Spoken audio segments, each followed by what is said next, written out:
welcome to this case study that's being delivered by Heather de Cruz Conner, who is a business and coaching psychologist and a finalist in the 2023 ABP Awards. So really excited. I'm very excited to hear about this piece of work, which really brought out some of the detail around human connection, health and well-being, individual resilience, and psychological contract in the context of global mobility. So I'm going to just stop talking and pass you straight over. It's lovely to see you all, and thanks for joining us this evening.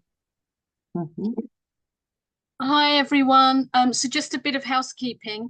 If you've got questions, I've allocated some dedicated time at the end for Q&A. But if anybody has any questions, please feel free to use the chat box to put any of your comments. And I've also put my LinkedIn address in there as well, so I'm happy to link in with people.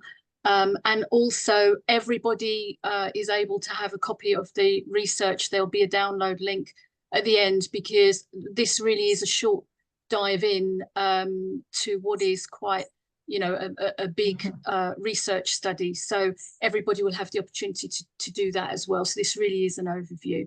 And thank you to the ABP for inviting me to showcase my research today. Thank you, Claire.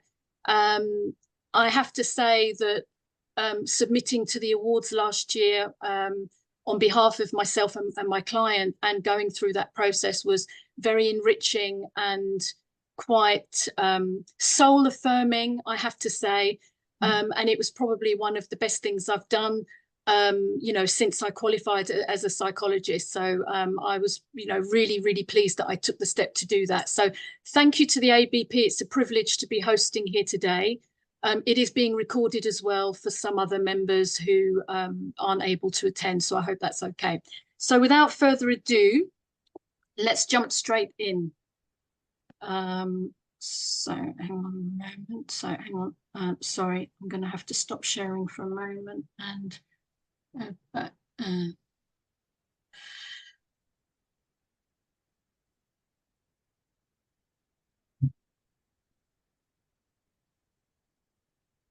Do you need anything from admin, Heather? I'm just trying to click to the next page and it's not moving. So I don't know if I just need to put it in reading pane view. Okay, hang on. Okay, so stop share.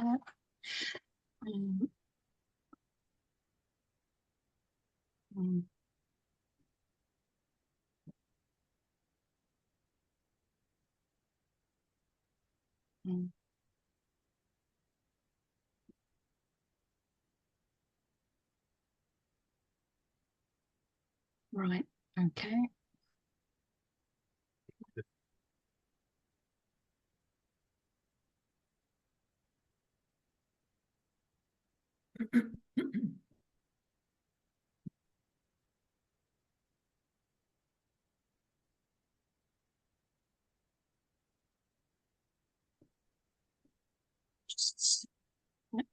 Yeah, now, okay, got it. Yeah.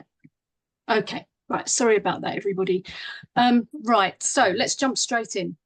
What we're going to do today is have a short research overview on the study that I conducted, commissioned by REA. I'm really pleased to say that we have the client members and of the executive team joining us as well, so they'll be able to share their own insights of what it was like to be working with me as a researcher and a business psychologist. So I'm very excited about that. So we're going to be looking at the objectives for today that I've kind of drawn up for you, some introductions, and we're going to be looking at a very short summary and research overview along with the results, and then how we take those results and how we move from insights to impact with Q&A at the end. And I'm very aware that it's very exciting with the Olympics at the moment. I myself am very keen to get through and see the Andy Murray match. So grab something to drink and just enjoy it. And I won't keep you too long. So hopefully we should be through in 30 minutes to 45 minutes, and then with questions at the end. So thank you very much for your attention. So let's jump straight through to the objectives. So my plan today is really to share with all of you an understanding of the challenge for the dual career dilemma.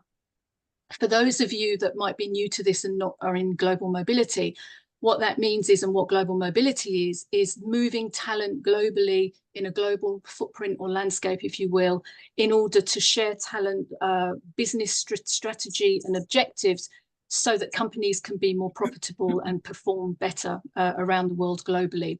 So we're going to be looking specifically at the international assignment life cycle, understanding how the challenge of the dual career dilemma affects talent acquisition and talent retention, and understanding the link there. In terms of myself as a business psychologist and coaching psychologist, my career started when my husband was promoted and I became unemployed. And for people who work in global mobility, this won't be something new to them. And in fact, many people who were very good at languages at school or who felt very culturally buoyant, many of whom I've met in my 2-decade career, many actually then enter the world of global mobility because that's kind of where you feel at home. So that's a little bit about me and a little bit about the objectives for today. And what I would like to do is just share a little overview of this wonderful company called REA. Now, REA is a pioneer of dual career spouse services. They've been pioneering this and doing this for 4 decades. They're based on the East Coast of the United States of America. It has been my privilege to know them for, you know, quite a long time in my career. And REA has successfully navigated and helped thousands of families around the world with their own adjustments and transitions as part of global talent mobility. REA is the commissioning client. They commissioned me to do the research. We worked for a year together on this project, and it is my great pleasure to introduce some of the executive team with whom I had the pleasure of working. So I'd like, first of all, to hand over to Lynn, who is the president of REA. Lynn, if you could just introduce yourself and just give us a little bit of insight. Yeah. Well, thank you so much, Heather, and thank you all for the opportunity to be here. I look forward to hearing this again. Obviously, we're deeply aware of the data, but I learn something new every time Heather talks about it. So I'm excited to be here. But again, I'm Lynn Wagner, president of REA, and again, you know, as Heather shared, a significant portion of our coaching is to the international business community and those moving people globally. And so in addition to our to coaching to those individuals, we have an obligation to be a resource in terms of thought leadership. And so connecting, you know, knowing Heather's deep expertise in business psychology, having her help us to gain insight into what people value about coaching and how it fits into the trends that we're seeing in HR has been super important. And we obviously, again, I commissioned this from her, knowing her deep expertise, but the outcome was beyond our highest expectations, and the data-driven approach and the deep insights we've gotten from it have been incredibly valuable and will continue to be. So again, look forward to hearing from you again on this, Heather. But I'll now pass it over to Lorraine. Thank you. And thank you, Heather, and all of you for inviting us here. We are so proud of Heather and the outstanding outcome of this research. It's been such a contribution already to global mobility, and we just couldn't be happier for all her work being recognized and rewarded. My name is Lorraine Bello, by the way. I'm sorry. I'm the CEO. And it's been such an inspiration working with Heather on this research. As a business psychologist who's passionate about culture and change, as she said, based on her own lived experience as an expat, I was particularly impressed on how client-focused she made this research. The whole process was client-focused. The engagement, as she said, the whole thing was a year, but just setting it up there was so much detail involved, thanks to her knowledge of research that none of us really had, but she taught us so much about the whole process. And because she designed the framework that was so solid, it was the right one to capture the stories and experiences of all of our clients around the world. In every region, we had input, which is what made the quality of it so rich.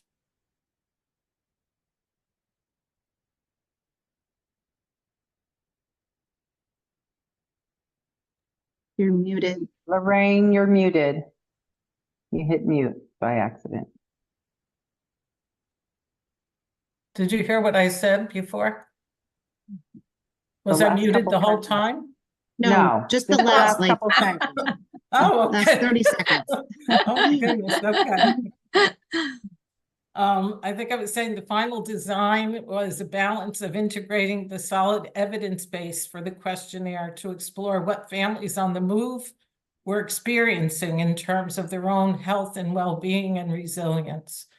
And as you know, the rich data that came out of this whole process was what made it resonate with all the people in global mobility and really have an impact on the policies they're developing in the future. So we're so grateful. Thank you, Heather, for this Well, great thank you, Lorraine. contribution. That's very kind. That's really kind. And Susan, because I work very closely with Susan as well, especially on the project management side. Yes, I was going to say, I'm going to springboard off of what Lorraine said. I'm Susan Swavely, the Vice President of Service Delivery, Global Service Delivery. And I worked with Heather really from that researcher and data controller perspective. The due diligence of this process was really at the forefront. So going from the structured and my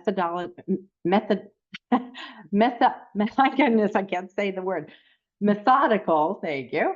Methodical integrity of the data really was preserved.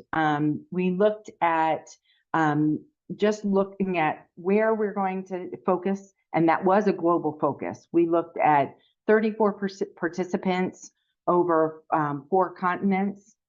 We really took into account, Heather specifically took into account making sure there was informed consent, GDPR focus. We collaborated on a project management side to go from pre-launch to launch into post-launch. It took over 2 months total, kind of getting the data collected. But what really impressed me the most was the holistic approach that Heather took to looking at the data, really looking at it from the micro and the macro side. And I know she'll talk about that more, I'm sure, in her presentation, but I really was impressed on the workflow, the communication strategy, making sure that we had a well-rounded perspective of participants. So that's really what I took away and appreciated about Heather as a researcher. Erin Cease, I'm going to pass it over to you. Yes, thank you. I'm so glad to be here. And my name's Erin Cease. I'm a senior team leader here at REA and work very closely with Heather as team leaders here. And I've worked as a coach and a team leader managing other coaches. So I have experience working with families in transition. And I participated in this research and was able to provide my own insights into key workforce trends, not only from working with the clients and coaches I manage, but also just from a personal perspective as well. I grew up in a military family, moving every 4 years as a child. And as an adult, I experienced 5 corporate relocations myself. So one thing I knew for sure is that every relocation is unique with its own set of challenges.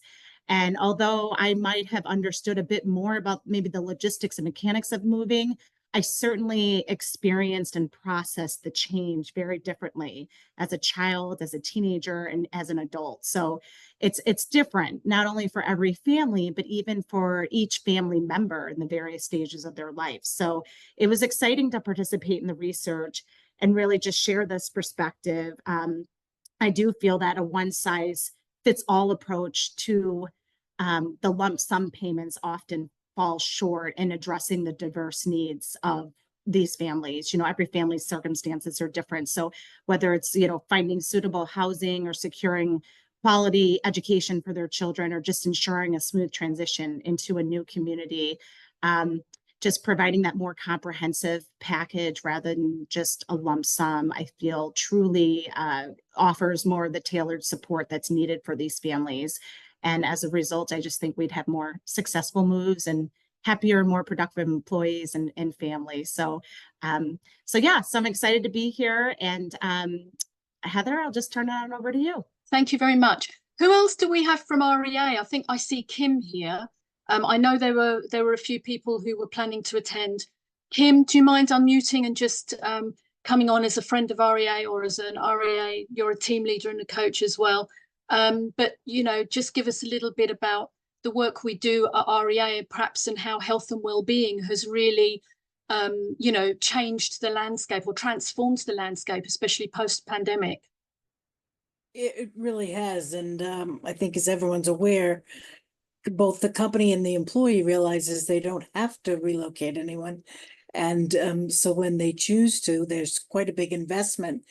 And everything we do and everything we've learned from Heather allows us to protect that investment and make it a lot more successful. And I'm going to just add what everyone else said. I was very impressed with the amount of thought and strategic planning that went into, even before we reached out, even before you reached out, to gather any data from the coaches and the clients. It was extremely well thought out, and the communication was top notch and optimized throughout. So I don't want to take any time away from you, but it was extremely beneficial, extremely timely and relevant, and we continue to benefit from your insights. Oh, thank you very much. So on today, we also have John Fisher, John Fisher is he's a veteran at the ABP, and he actually came to REA on the back of one of the ABP webinars and presented his transition curve. So it's a pleasure to have you here, John, and know that your transition curve is getting great use in global mobility circles. So thank you, John, and I'm sure we'll have some insights from you later.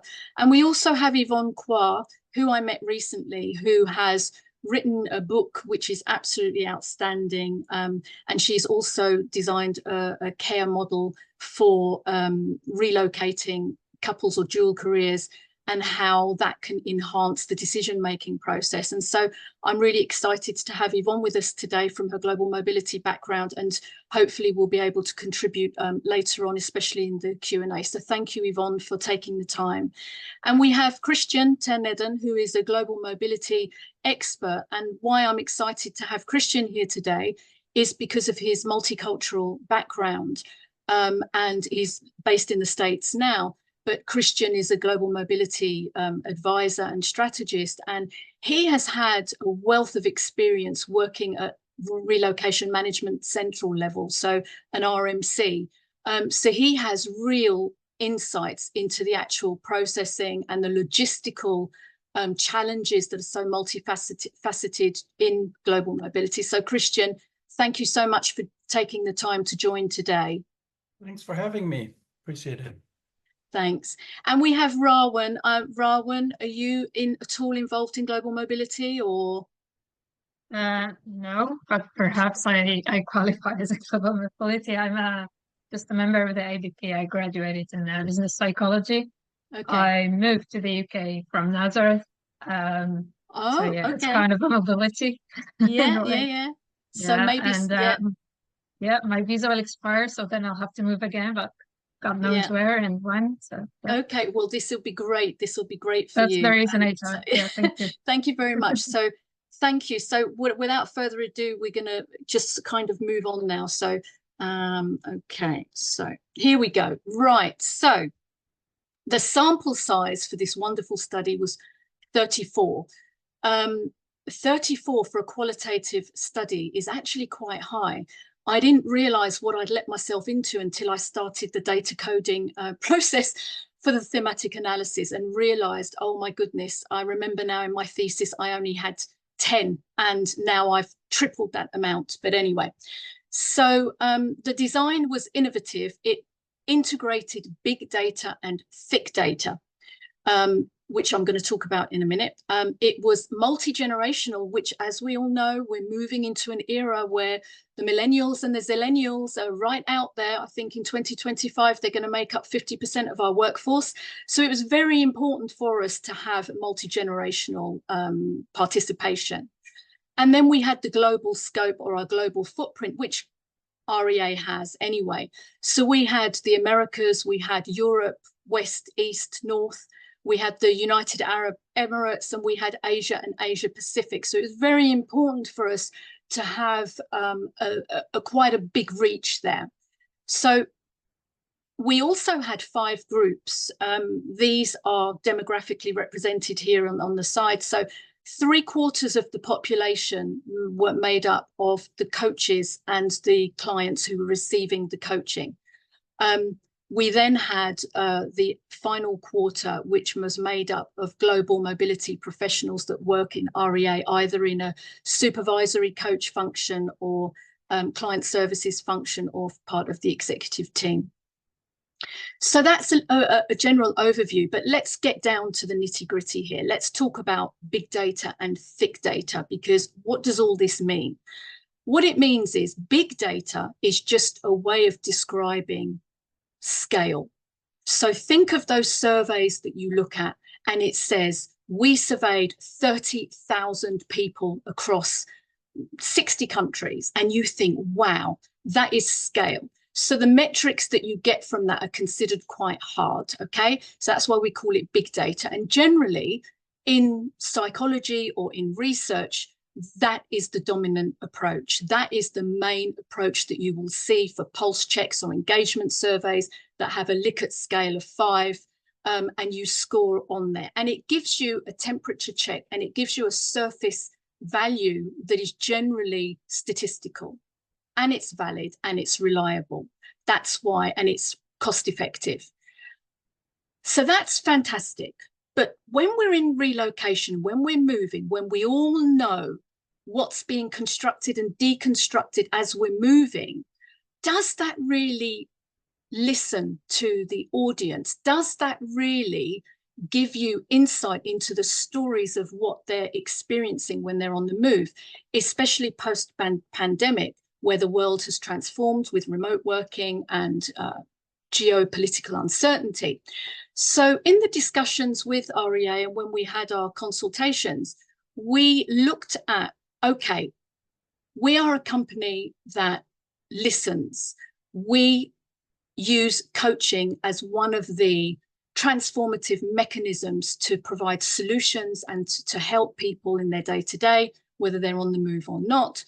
And how can we listen to those stories, or how can we design an approach that actually effectively listens to the emotional roller coaster of people's journeys? And that's what thick data is. And that's what we decided to do. We decided to combine big data and thick data in a dual approach. And thick data is really about depth. So you've got your big data that is giving you scale, and you have your thick data that's giving you depth. So having decided what type of data and how we were going to go about the design, the epistemology, which is generally about the type of information that you want to gather, we decided to take an interpretivism approach, which is basically just a big word for saying that the researcher is part of the research, and that the data is going to be interpreted within contextualized environments that recognize people's stories, that recognize people's meanings and journeys and experiences, rather than gathering linear data that may be rinsing and repeating the same cycle of what we're already reading in global mobility trend reports. The second thing was the methodology. So again, we had 2-stage design. One was data-driven by big data, and the second stage was thick data-driven with thematic analysis. So we designed the questionnaire by doing a literature review and a grand audit, if you will, of what is happening post-pandemic. You know, who are the big providers of data? Let them do their jobs. Let them provide the at-scale data, and let's see how we can use it. So we selected the key workforce trends, and then we added the global mobility approach into that dynamic as well to design our questionnaire, which was based on 10 questions and 4 themes. We then sent the questionnaire out, gathered the data, and then we started the process of gathering our thick data in order to make it as meaningful as possible. The results were very insightful. I survived the data coding and the decoding just about, let me tell you. I did go a little bit stir crazy, but we survived. The results showed that the impact of human connection for health and well-being, and also the role of the psychological contract in global mobility and the duty of care obligations for employers. Now, what's interesting about these results is that the angle of human connection emerged from the thematic analysis and was the missing link in the hard data, the big data that drove the questionnaire design in the first place. So we already have a real win here. We already see how taking a qualitative approach can add real insight and benefits to the hard data that's out there. 8 themes emerged. 3 were overarching, and they're represented here in the middle of this chart. We have human connection, health and well-being, and resilience as the 3 overarching results that emerged. What does it mean, overarching? What it means is that these 3 factors, irrespective of group, irrespective of generation, and irrespective of location, were the 3 most important themes emerging across everything. Then we had 5 key themes, which are just dotted around the outside here. Now, these themes are very interesting because what we found was the emergence of DEI and B, which is, diversity, equity, inclusion, and belonging. And it's the B, it's the belonging from the DE and I that was one of the main factors contributing to whether or not adjustment was perceived as positive or negative. We also had dual careers. We had the importance of whether or not a visa was available as part of a direct authorization to work on assignment for a dual career family. We also had the emergence of pre-move support, which is very important because what we found is that if we can start the coaching process to assist change positively before the family actually moves, this can be a predictor, if you will, of adjustment to help the relocation be even more successful. Generally, in global mobility, what we see is that the pre-moves, the coaching support is not authorized until the family has actually moved. And they may know 3 or 4 months in advance that they're going to move, and they may want to do some preparation or do some planning. So pre-move, actually pressing that button and being able to start the service pre-move was also significant. Now, remote work, we know all about remote work, and we know how this has transformed workplaces. So remote work also emerged as a very, very important factor. Now, this is not just for people working, say, we're in whichever country we're in today. This is for families on the move. This is for families who move abroad, and the employee or the expat also wants to continue working remotely and not going to the office. And so does the partner or the spouse, who will be then potentially looking for a new job. Now, that can be a deal breaker, whether or not there will be remote work options. And then we have VUCA. Now, VUCA is volatility, uncertainty, complexity, and ambiguity. And what that means is that we're living in pretty uncertain times, and we are living with disruption that is frequently occurring and is also very difficult to predict. So we have talent being moved around the world against a backdrop of uncertainty. So those were the main themes that emerged. And in terms of the human connection itself, and in terms of big data, I think it's good to give you a snapshot, really, of what's in the study. And in the study, we have every country and the voices on location, where if you download the report, you can actually have a look at these yourself. But this is a snapshot. So we've got the USA, we've got the West Coast. We also had the East Coast represented, but on the West Coast, we had one of the clients who started the coaching pre-move, and this person wrote how important it was to know from the coaching experience that that person had an insider and somebody who was able to help this person discover the new culture and the new society that was going to embrace the person who was moving, and that this brought confidence to envision a brighter future. Now, we all know the impact of mental health, and that we're all talking about mental health and improving mental health as part of health and wellbeing initiatives.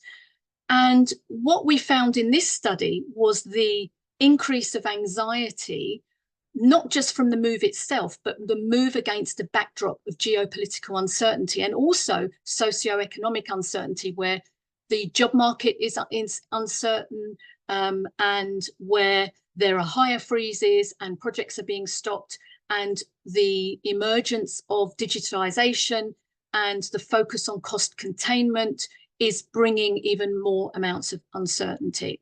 So for this particular person in the United States, this was someone who was moving from Europe out to the west coast of the USA. And you can see that anxiety and a lack of confidence may potentially have impacted whether or not this person was able to adjust, whether the assignment would be successful, or whether potentially there could be an early repatriation due to the family not being able to cope very well. In Germany, Munich, we have a different perspective. We have a direct attribution of emotional support for this person and the value of being able to build trust with an insider, with a coach, and someone who's empathetic, someone who listens, and someone who's able to understand the situation that that person's in, the newcomer's in. And you can see a really nice image here of the coach is a beacon in the storm. China, Shanghai, we had a completely different insight, where for that particular person, it was about the compassion and the willingness to share of the coach that that person was working with. And also the fact that that person had hope. And I think hope is something we're hearing a lot about at the moment. I know through psychological capital and companies, moving towards Industry 5.0 and IR5, everyone is looking for a more optimistic future and one that is filled with hope so that challenges can be overcome through better health and well-being. So that's just a little snapshot of what big data can, what thick data rather, what big data doesn't give you, but what thick data gives you. And I think it gives you a sense of feeling. You read these words and you actually feel what it is like to be in the shoes of the person who is experiencing an emotional roller coaster. So let's look a little bit more at the results. I've broken this down into 3 key areas of a value stream. The first is the research value proposition. The second is the coaching value proposition. And the third is about the insights to impact. So let's look first of all at what the research has given REA, what the research has given me as a researcher. What it gave us was a missing link that we did not have in the big data in global mobility. It was missing. The elements of human connection were missing. It has also given us some return on investment already, because we've recently seen from KPMG that the cost of an assignment failure to a company is $850,000 to 1.25 million that is invested in each expatriate that is moving abroad. And if that assignment fails due to the lack of support in health and well-being for the family, then that is a huge risk to the company. And actually, the cost benefit of providing a coaching program, it doesn't even bear thinking about how the relation between the two, that it is a really good return on investment. Coaching value proposition. So Coaches, we've got coaches on here. We all know about how transformative and effective coaching is, especially with change management.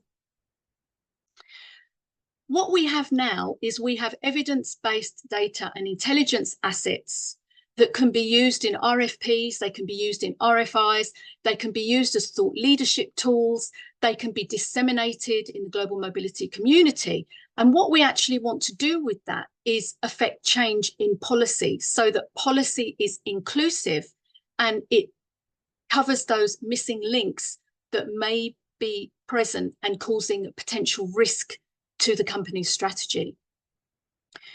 Insights to impact. So we've seen the importance of health and well-being, resilience and human connection. But when we decode this and actually look at the landscape of global mobility, what we see beyond that is the role of the psychological contract and the employer's duty of care obligations that it has. Now, I've put a couple of references in here. If anybody's interested in reading the KPMG report, or if anybody's interested in reading more about the psychological contract, there are a couple of references in here because the hour that we have here is not sufficient enough to go into any real detail there.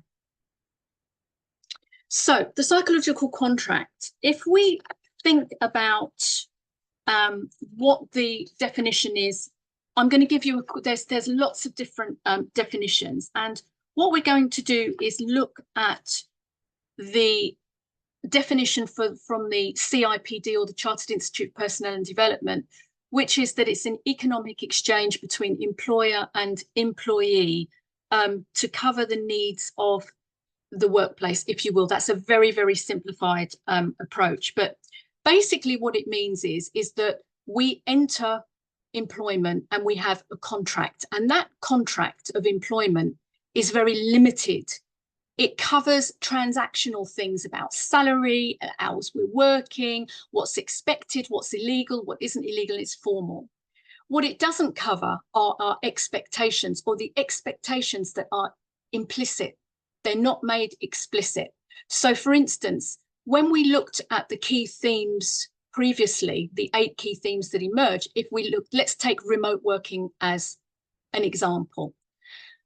The assignee moving abroad and his or her family may have a psychological contract need that when they arrive on assignment, they want to work remotely for a certain amount of time. And that may not have been explicitly formalized in their contract, but there may be an implicit understanding of how often that will happen and what the ramifications of it will be. So what this study showed us was that there was an underlying level of expectations that in the literature is called the psychological contract. And that when their perception of those needs was being met, there was a very positive outcome of feeling accepted, feeling valued, feeling included in the mobility equation. And it had a very positive outcome for that person thriving on assignment. And the key factors for that thriving were human connection, resilience, building resilience, and adding positively to health and well-being. Now, in the case that a perceived breach of psychological contract is experienced, what we saw was that the blame for that would, of course, go onto the company for not providing duty of care obligations to make sure that everybody had their needs met. So what we found was that the coaching provided a mitigation tool in order to counterbalance the perceived breach of the psychological contract. So it had a very positive effect, not only on the participant of the research, but also on the adjustment to the new relocation, and also the successful integration into the new country as well. So you can see this is almost like a systemic whole. This is like an undercurrent of relational aspects that are happening in addition to transactional things that are happening as part of the employment contract. So I understand that there is quite a lot to take on here, And I've tried to keep it as simplified as possible. What I am pleased to tell you is that we are working on a white paper that goes into much more depth about how global mobility can take a more human-centric approach with the psychological contract. So watch this space. Now, I couldn't resist. I had to put together an evolution of the psychological contract simply because, well, why not? Now, what I've done is I've put this in the context of the industrial revolutions. And what we see is, you know, for the first two industrial revolutions, there was a couple of 100 years in there. And now what we're experiencing is such a fast pace of change with AI and with digitization, especially in global mobility, that what we're seeing is that the psychological contract is really coming to the foreground. And what I wanted to talk to you particularly about is the types of psychological contract that emerged around about 1990 with the work of Rousseau. And basically, she looks at transactional, relational, and balanced types of psychological contract. And this is kind of just afterwards in the 90s when we started to see the duty of care emerging. We're now seeing initiatives like DEI and BESG and corporate social responsibility. We're seeing an increase in external market forces, which is a representative of VUCA. We're seeing the role of values and how values are shaping life-work balance, especially in the younger generations. And we're seeing, of course, health and well-being. Now, the psychological contract emerged in the 1960s through work with Argyris, who was working actually on looking at workplace motivation and what affects performance and engagement in the workplace. And then we see how this has progressed and where we're moving in terms of becoming more human-centric. And we're looking at Industry 5.0. We're moving towards Industry 5.0 or IR5, where health and well-being will be the cornerstone of the workplace, and the psychological contract has a part to play in that. So that's just a little bit, I couldn't resist having that in there. So where are we? Insights. We've gathered our insights from the research. We've got some client intelligence assets. And we know that talent acquisition is critical at the moment. We have skills gaps, especially in STEM in certain countries. We know that talent retention is going to be top of the list in HRM and international HRM as well. So we see trends towards a worker-led economy or worker-led industry, so that businesses are focusing more on acquisition and retention. So what we can see here is that the human connection, the health and well-being and the resilience, if we put that into a work context for global mobility, what we really need to see is a more human-centric approach in managing the international life cycle process with more support and with more consideration and with more care. We need coaching. We need a focus on health and well-being. We need to build individual resilience more than ever. And in order to do that, and in order to gain organizational resilience, where we have agile organizations that fulfill their duty of care obligations, what we will have is policy in the global mobility talent community that actually provides a duty to care. So what's next? The ABP was wonderful. I gained highly commended, so I was runner-up in the category of excellence in coaching. I have placed as finalist in a couple of other awards, and I won a Global Mobility Award recently for the best research contribution at the Relocate Global Awards. And one of the judges has suggested that my research is now submitted to the International Journal of HRM as a submission worthy of publication and to be peer reviewed. So that, of course, is extremely exciting, as is the next publication of a white paper into the psychological contract and developing intelligence assets around the wonderful thick data that would not have been possible if we hadn't chosen this innovative design. So before I open up for questions, I would just like to ask Lynn, because Lynn has been doing the client briefings where we have shared the insights and made recommendations for policy. And, you know, Lynn, if you could just perhaps give some insights yourself on the health and wellbeing focus now that REA is taking as a result of what's happening in the work landscape and from the research too. Yes, absolutely. So, well, first of all, thank you. And as expected, I took new tidbits, from what you're sharing with us. But yes, so obviously we're in a continual education mode with global mobility, from a coaching perspective, and just how the breadth of services that we offer has expanded over time, and just helping that community understand that, see how it fits into their greater objectives, and to value it at a different level.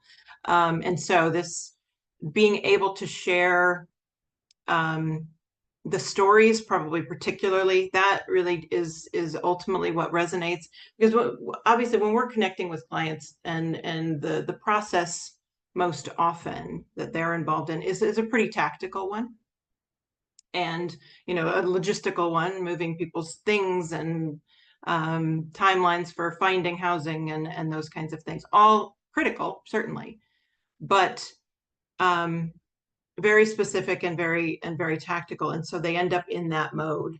And so this kind of information and data and stories help them see that while you can execute those tactical things perfectly and still not have a successful move, because you didn't potentially also offer these slightly less tangible but much more impactful supports that really go over a long period of time as well. So this particularly, the data has helped with a number of ahas, but also I think luckily we're seeing that the client population is recognizing a lot of this, and the trends are moving towards it, and they're understanding that health and well-being are critically important in duty of care. But this is helping them latch on and know, okay, what do I do about those things? So that's been really, really valuable. And again, you're getting a number of those ahas, or recognizing, okay, this is important, but now how do I actually affect it? It's been great. Thank you very much. Right, so open for questions.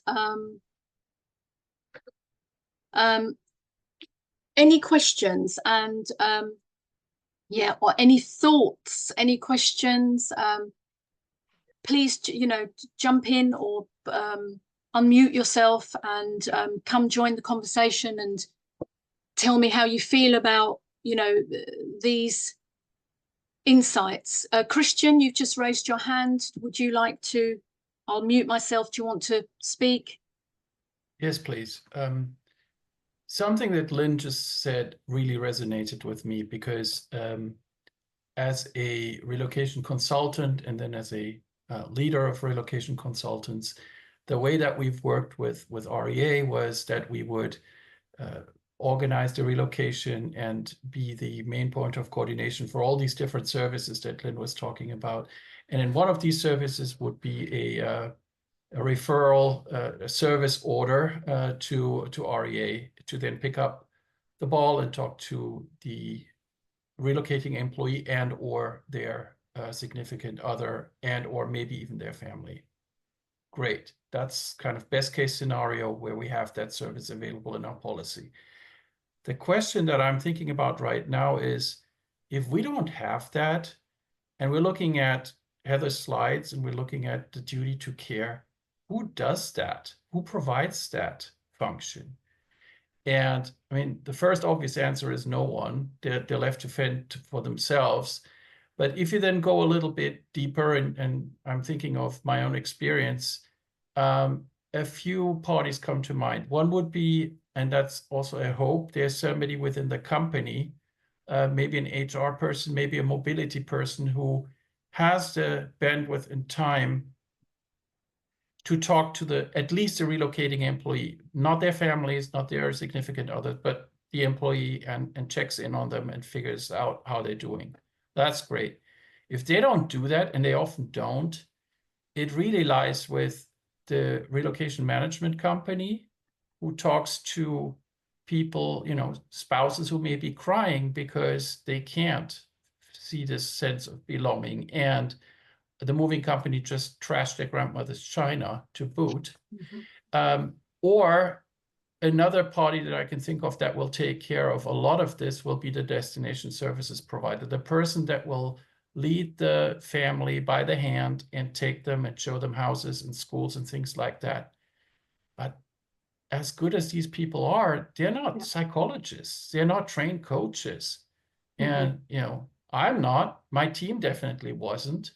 I mean, great people, very caring people, great workers and all that, but they didn't have that.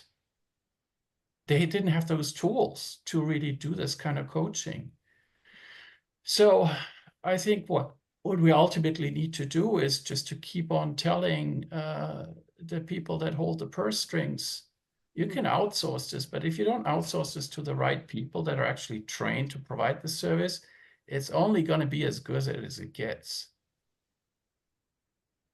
Right. Yeah, I agree with you completely. It'll only be a piece of what they're also doing. So, for example, as you mentioned, destination services or the relocation consultant, et cetera, everyone is incredibly well-meaning and will have, an insight or two to share, but it isn't the core of what they know how to do. They're also not engaged with someone nearly as long as a coach often is.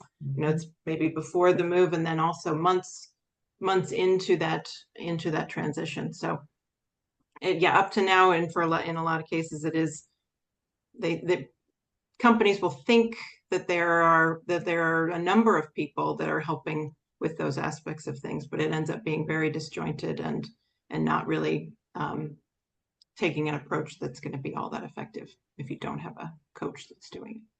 And they're not equipped to necessarily do that kind of work. Right.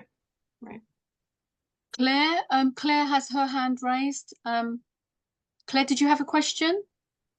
I had a reflection. Oh, okay. And Heather, you and I, we did touch briefly at the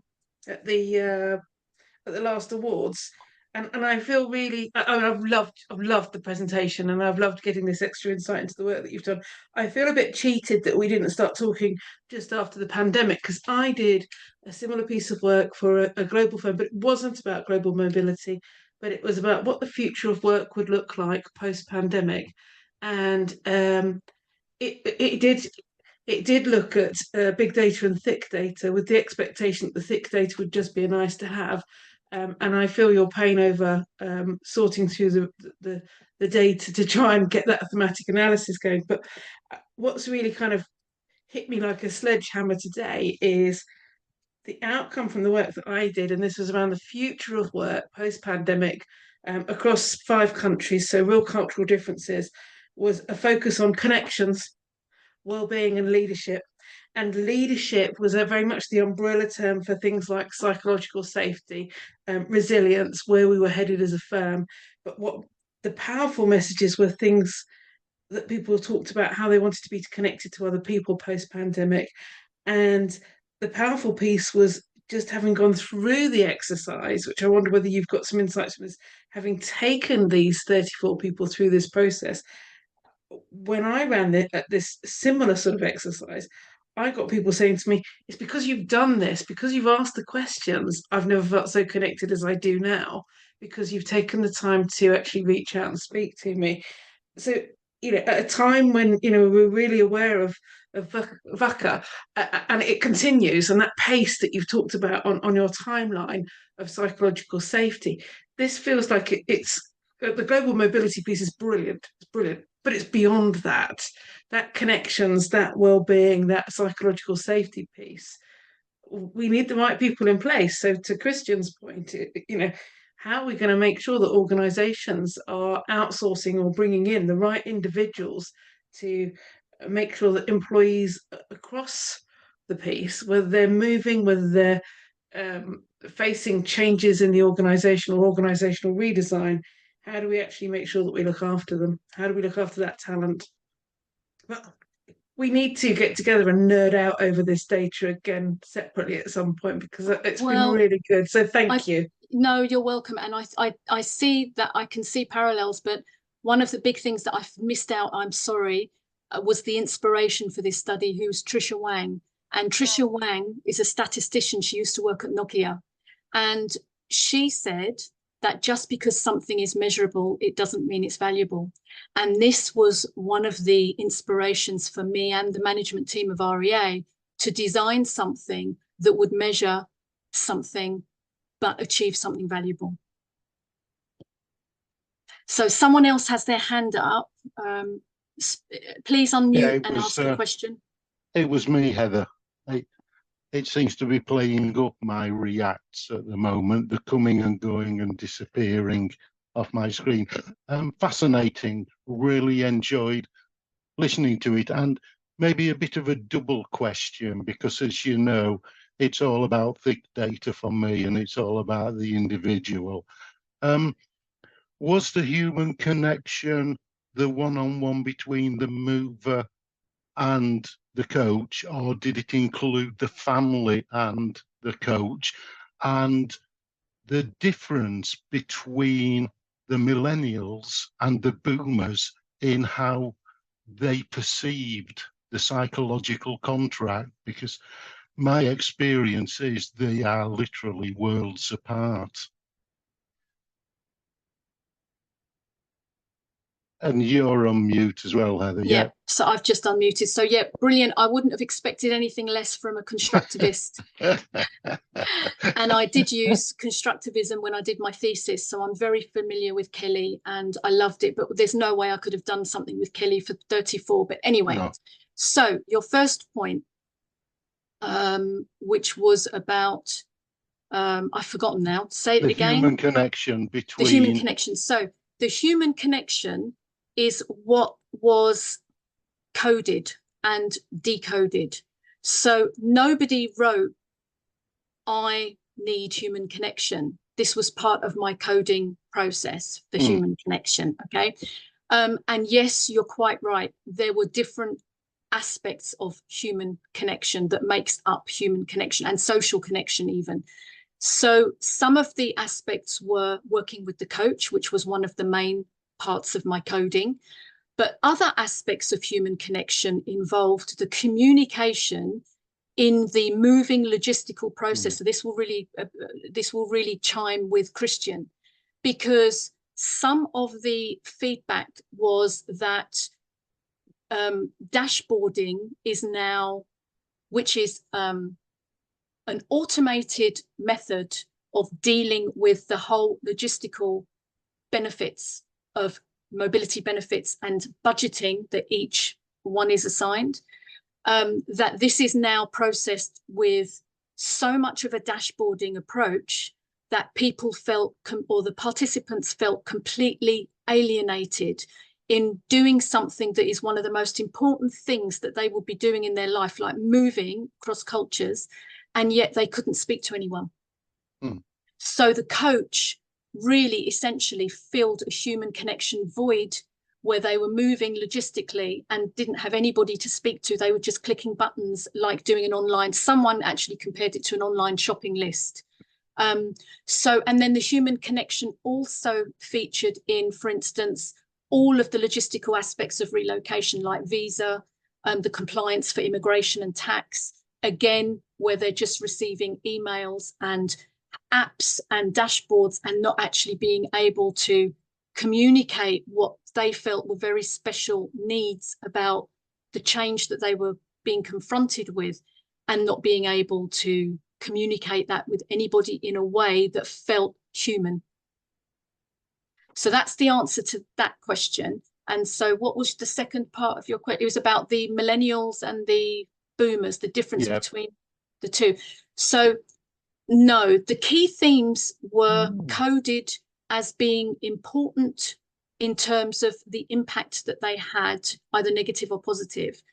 And the three overarching themes were, it didn't matter what group they were in, it didn't matter what generation they were in, and it didn't matter which location they were in. Human connection, health and well-being, and resilience were seen as the most important factors on how they experienced their relocation and their arrival into their new country. So other than, we didn't go into detail because we had questions that were related to the key workforce trends that had come from the big data.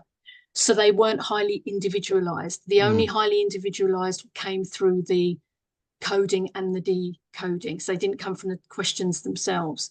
But that is actually a very good point, because I take your point. And so I feel the validity, or the external validity of the data, the fact that we had unity across 4 generations on those 3 themes, I felt were actually, that was quite significant, if I can use the word significant with thick data. Thank you. Does that answer, John? It does. Yeah, thank you. I'll download the thing anyway and read all the rest of it, and I'm sure I'll get an email with a bit more information on come back with later any on. questions. Come back. Yeah, definitely. And Yvonne has a question. Yes, more along the lines too of John. I am just curious to know whether there was any difference across the generations for dual career and the psychological contract with that. Did it come out in particularly in the qualitative interviews? So the psychological contract and the interpretive link, if you will, was made from all of the key themes, but it was not distinguished between the categories of the groups that we had. These were just the experience overall of the decoding of the data in the thematic analysis. So there is that might be a step for a next study. So for this study, because it was exploratory around key workforce trends, we didn't know what we would find because we had no hypothesis leading us. So what we were interested in were the experiences of people. And then because it was thematic analysis, you're looking for the key themes that emerge. And so the key themes that I showed you led to the importance and the impact of the psychological contract itself. So I'm sure that there could be another study in here that could look specifically at the psychological contract across multi-generations that are living abroad. But that wasn't what this study was for. So I can't give you any further information on that, I'm afraid. Thank you. Thank you. I think a research study on that would actually be very interesting. Yeah. Because, generally speaking, there is a change in generations, generations, as to expectations of, can I continue my career? Will I be able to? And a willingness to be the willingness to be a bread sharer and not a bread winner when it comes to the assignee. And that's a whole nother conversation. So I won't go into that now. I think the importance of the psychological contract emerging in this study is that we weren't looking for it. We had no idea it would emerge from the data. So when you're doing a study on a specific subject, then people know that that's kind of what it is that you're examining. So I think that's what the real benefit and the real impact, and what was so insightful was that the global mobility process is so heavily loaded onto the transactional letter of understanding and employment contract that everybody has the transactional elements covered and everything that is explicit, but then no one is really having any conversation around, or even the dual career element. You know, do you have a partner who is working, and will that person want to work when we move you? The psychological contract is that, of course, my partner will be able to work when we move. And then they move and find that the partner can't move, can't work. So I suppose what I'm trying to say is that the emergence of the themes like duty of care and psychological contract, we were not in any way anticipating this. This emerged as an interpretive aspect coming from human connection, resilience, and health and well-being, and those themes that we saw that were big factors post-pandemic on the population that we researched. So I think that's why it's so insightful. And yes, you all want more information about it, but we don't have it because we didn't know when we were gathering the data that this was what would be found, if that makes sense. That's what's so exciting about it. That's why it's so exploratory. Yeah, I agree. I'll put my hand down. I'll just respond. Yeah, that was what I was thinking, and it's from to Christian earlier. Your comment about, you know, where do we begin? I mean, my own reflection of where we begin is actually with the internal HR, because I don't know. I think it was Heather who pointed out how everybody's so dashboard crazy. You know, everybody's into digitalization. And really what we're hearing from the research is that, hey, we want to speak to humans. We don't, you know, we want a human connection. We want somebody to even explain, yes, I can go to that dashboard and get my list of benefits, but I think they want to hear, you know, is this what you're expecting? And I think, Christian, it goes back, if there's the one place, I think it would be the internal HR to reach out at the start of the assignment to, I think, you know, to clarify the psychological contract, because a lot of research shows that the brain reacts when people feel a sense of unfairness. And I think it's fascinating to see that it's the psychological contract, when it's broken, how upset the assignee in particular feels. But then that has never been made explicit. And I think this is the whole conundrum of the psychological contract, that we all have it. But a lot of the time, we never made the implicit explicit. That, I mean, I don't know. In my years of experience in global mobility, I could be wrong, but I actually think that is the responsibility, going back to Heather's duty of care, to the internal HR person of the company, the sending organization. And then they inform the RMCs and the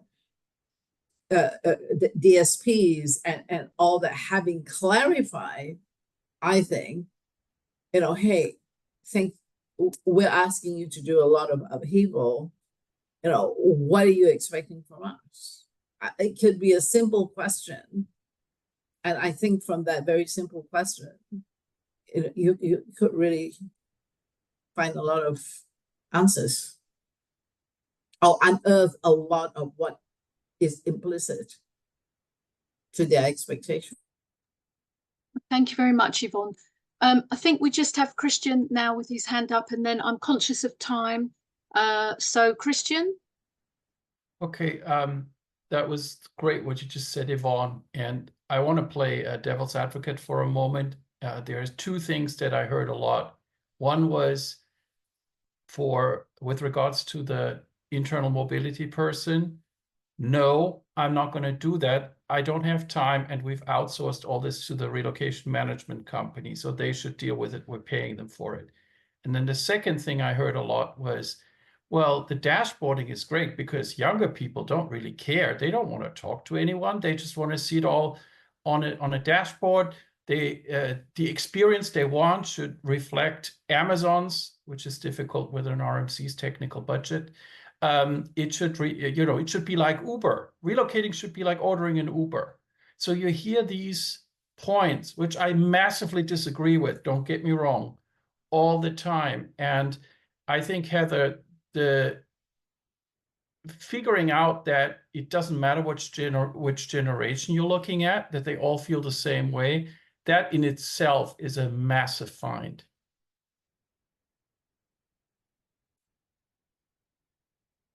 Thank you very much, Christian.